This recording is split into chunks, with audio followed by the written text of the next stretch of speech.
Olá pessoal, seja muitíssimamente bem-vindo. Eu sou o Jason Ferreira e sim, você está no canal Além da Fé.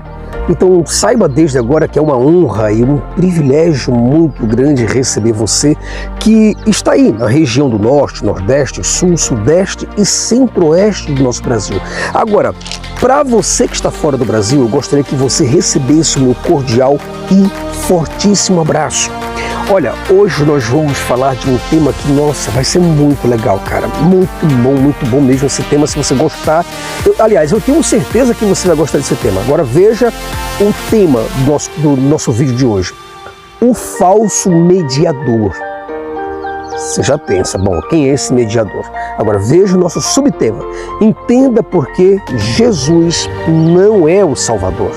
Você fala, poxa Deus, mas sério isso? Sim, mas eu vou te falar sobre isso e sobre as demais coisas dentro de uma perspectiva filosófica, teológica e até mesmo lógica. E eu tenho certeza que você vai ficar com a pulga atrás de orelha. Tudo isso após a nossa abertura. Fica por aí, hein? Além da Fé com Jason Ferreira.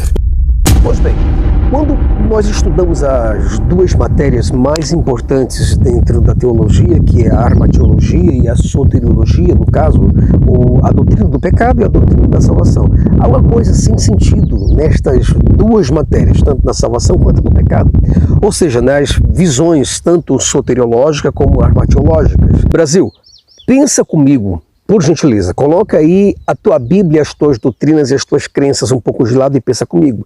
Se Cristo de fato ele veio para restaurar, o que se havia perdido, então absolutamente tudo que foi extraviado deveria ser naturalmente restaurado. No caso, se a humanidade se perdeu por causa do pecado de um só homem, no caso, o primeiro Adão, no caso no Éden, então toda a humanidade do mesmo modo deveria ser redimida através do sacrifício do segundo Adão, que é Cristo. Pessoal, seria uma tremenda, uma baita de uma injustiça que o sacrifício de Cristo fosse oferecido apenas para alguns, já que todos, eu digo, todos unanimemente foram feitos pecadores por causa de Adão.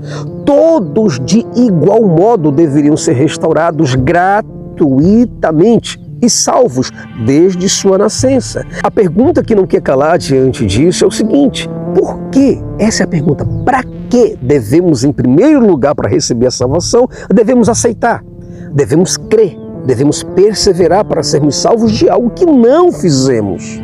Acaso, por exemplo, o pecado de Adão foi cometido por mim? De forma direta? Fui eu que pequei? Fui eu que estive lá no Éden com Eva? Não fui eu. Se eu não estive lá no Jardim do Éden, se eu não pequei junto com Adão, então automaticamente eu não fui crucificado junto com Cristo. Então, acaso o sacrifício que estabelece o recurso da graça foi feito por mim?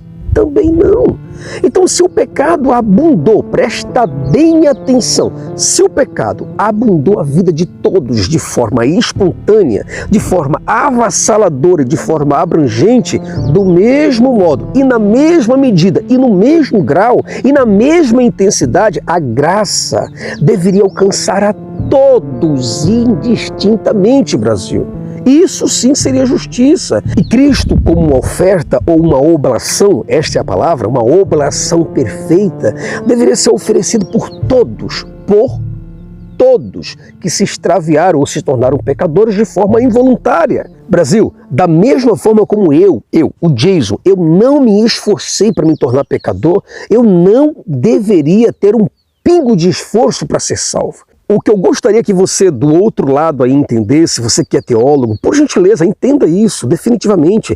Da mesma forma como nós nascemos pecadores por causa do pecado de Adão. Ah, Jason, você nasceu pecador, eu também nasci pecador, então ótimo, bacana. Então deveríamos, por uma questão de justiça, nascermos purificados e salvos, por causa da graça estabelecida pelo sacrifício de Cristo. Mas isso não acontece. Se Cristo, por um outro lado, ele oferece a salvação impondo condições e restrições como, você vai ter que aceitar, você vai ter que crer, você vai ter que perseverar, então isso é juridicamente injusto. É como alguém que promete R$1.000 a um cego com a condição de que o cego possa ver o dinheiro antes. Se ele não vê o dinheiro, Então ele não ganha? Poxa, mas que condição ridícula é essa? Se o pecador não aceita, veja que onda, veja como é que é a questão é doida. Se o pecador não aceita Cristo como Salvador, então não é salvo. Como assim? Agora veja como a teologia cristã é sem lógica, é sem fundamento, pessoal. Veja, se o pecador ele não aceita, ele tem que aceitar a Jesus Cristo como Salvador para ser salvo. Mas ele teve que aceitar o pecado para ser pecador? Será que você do outro lado, você não faz ideia de que nós temos aqui um erro jurídico de reparação de danos, ou reparação de danos, na questão da salvação do pecado? Se existe uma condição para sermos salvos, é porque houve uma condição para sermos pecadores. E pelo que eu sei, Brasil, pelo que eu sei, pelo que me ensinaram, pelo que a Bíblia ensina, todos nós, desde quando eu nasci, a minha mãe me trouxe ao mundo já em pecado.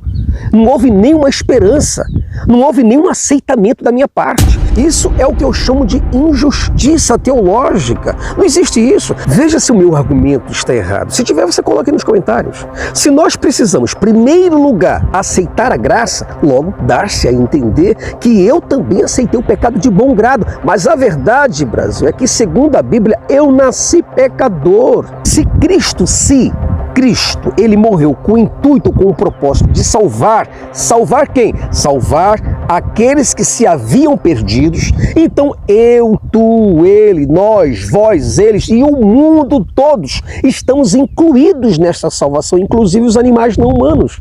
A terra, a natureza, tudo que existe, tudo o que foi destruído pelo poder do pecado deveria ser renovado, mas não é. Se o pecado destruiu a natureza, os animais, destruiu desde os pequenos aos médios, aos seres maiores, os seres viventes, desde o átomo às galáxias, se tudo foi destruído pelo pecado, agora deveria ser renovado. Somente o mundo, ou aquilo que foi afetado pelo pecado, deveria no mesmo grau ser preenchido, ser coberto e livre do pecado pela graça. Mas, Brasil, pasme diante do que eu vou te contar. Não é isso que está acontecendo. O mundo não foi renovado, o mundo perdido não foi renovado.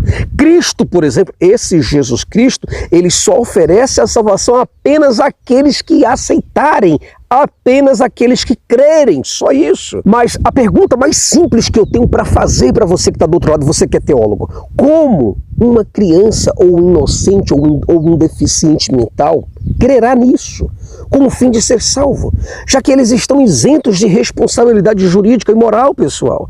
Quem os salvará do pecado, já que os mesmos nasceram em pecado e precisam necessariamente aceitar para receber a salvação? Mas aceitar como eles vão aceitar? Agora, como se não bastasse toda essa danação, toda essa falta de reparação, todo esse caos, todo esse problema, todo esse erro, todo esse engodo teológico, ainda temos a teologia reformada, que ainda acaba com tudo, deixa o processo jurídico ainda mais complicado para se entender.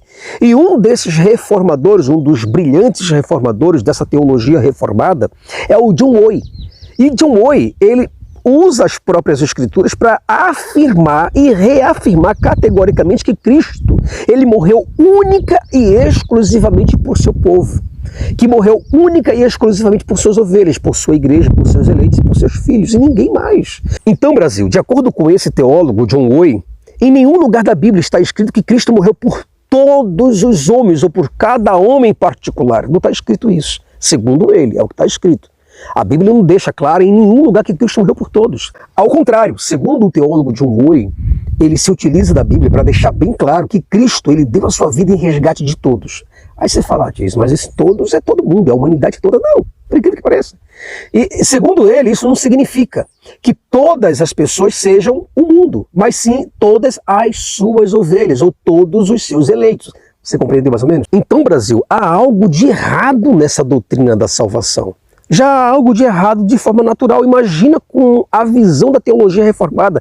Aí é que fica mais injusto ainda. Então, Brasil, a parte da teologia que trata da armatiologia e da doutrina da soteriologia, no caso pecado e salvação, é muito errado, é muito injusto, principalmente quando nós enxergamos a doutrina da salvação com a ótica ou a perspectiva da teologia reformada. Então aí você vê que algo fica pior. Algumas pessoas chegam para mim e dizem assim: Jason, mas Deus, ele é soberano, ele é Senhor, Ele salva quem Ele quer, como Ele quer, quando Ele quiser. Tudo bem, no seu pensamento pode ser que seja assim, que funcione. Mas você percebe que existe um grau de injustiça nisso daí? Ou não percebeu isso até agora? Então, como é que pode existir injustiça em Deus ou no teu Deus? Você sabe explicar? Como é que Deus salva pessoas que se perderam? Não de forma espontânea, não de forma voluntária, mas de forma involuntária. Eu nasci pecador e Deus agora não quer me salvar. Fica confuso isso, não fica? Talvez você do outro lado me pergunte, Jason, mas como assim você está dizendo que Deus seria injusto, ou Deus da Bíblia seria injusto por salvar apenas uns em detrimento de outros? Eu vou te explicar. Eu vou te explicar da seguinte forma. Em primeiro lugar, eu não me tornei pecador porque eu quis. Eu não levantei o dedinho de Senhor, eu quero ser pecador, assina meu nome aí. E eu assinei embaixo. Não tem minha assinatura como pecador, tem? Você já conferiu aí já? Em segundo lugar, Brasil, se Deus, por sua livre e espontânea vontade, Ele desejou uma oferta como um sacrifício para salvar as pessoas, então que Ele salvasse a todos, que esse sacrifício ajudasse e o orientasse para que Ele pudesse salvar todos que pecaram de forma involuntária. Ah, Jason, mas não dá para Deus salvar todo mundo de forma involuntária, então como é que Ele vai salvar o mundo? Como é que Ele vai salvar a natureza? Como é que Ele vai salvar a terra, o céu, o mar, tudo que foi contaminado pelo pecado? Acaso, por exemplo, o mar vai ter que aceitar a Cristo? Acaso a terra, a natureza que geme vai ter que aceitar a Cristo? Acaso os passarinhos que pecaram e que hoje morrem, os cachorros, os gatos, os papagaios que hoje morrem, será que as cobras e a serpente, seja lá que for, vai ter que aceitar Jesus Cristo também para ser salvo desse pecado? Como é que vai fazer então? A natureza que geme, que hoje grita, que hoje está em desarmonia por causa desse tal pecado, será que essa natureza também vai ter que aceitar Jesus Cristo como o único, suficiente, exclusivo Salvador? Pessoal, é só você pensar comigo, Brasil. Se você do outro lado aí paga uma passagem de ônibus e no meio do caminho o pneu foi danificado, aí veja o que acontece, todos os passageiros têm que obrigatoriamente descer para consertar o ônibus. Aí depois que o pneu foi consertado, o motorista saiu escolhendo quem subiria de novo no ônibus, quem subiria e quem ficaria no meio do caminho. Aí você acha isso justo? Todo mundo pagou a passagem. Aí agora todo mundo desce do ônibus e depois, quando todos deveriam voltar para os seus assentos, o motorista diz, você não, tá? Você sim, você não. Você sim, você não. Você sim. Poxa, que justiça é essa? A mesma coisa é Deus. A mesma coisa é o que está oferecendo a doutrina da teologia soteriológica dentro de uma perspectiva reformada. Se Deus, Ele sabe que todos pecaram, então todos deveria de igual modo receber de forma gratuita a salvação sem precisar estabelecer condições ou imposições, Brasil. Se esse Jesus Cristo que você acredita, Ele ofereceu a salvação, agora estabelecendo em primeiro lugar condições e imposições para alguém ser salvo, então esse seu Jesus, Ele não passa de um religioso ignorantíssimo, um religioso fundamentalista que nada, esse religioso Jesus, ele nada entendeu sobre o plano da salvação. Aí você me pergunta, Jason, você está dizendo ou você está chamando Jesus Cristo, que é o Senhor da salvação, de ignorante? Sim, eu estou chamando Jesus Cristo, com as minhas palavras, de ignorante. Porque se ele estabelece condições e imposições para que alguém possa aceitá-lo como Salvador, para receber, ora, se ele já é o sacrifício, então todas as pessoas deveriam ser beneficiadas por isso, Brasil. É só você do outro lado pensar. Se a doutrina do pecado está certíssima quando ela diz que todos foram feitos pecadores, por causa de quem? Por causa de Adão. A noção mais justa, a noção mais clara a se pensar é que todos, entenda isso, todos de forma gratuita, eles deveriam nascer livres do pecado e serem salvos, já que Cristo morreu como oferta, não foi isso que aconteceu? Cristo morreu como uma oferta, mas uma oferta para quem, Jason? Uma oferta para todos que pecaram.